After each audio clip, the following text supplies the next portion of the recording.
Hi, so today we're going to show you how to create a Gmail account without the use of mobile number verification.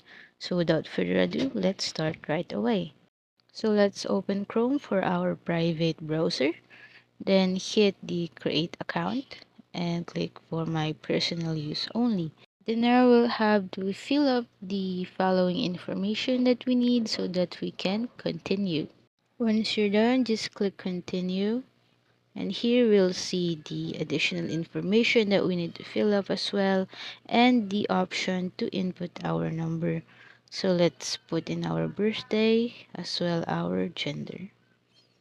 So once you're done, just click continue, and now you don't have to input your personal number and it will automatically be created. So just accept the terms and that's it. You already have your Gmail account without using the phone verification. So that's all for this video. Thanks for watching.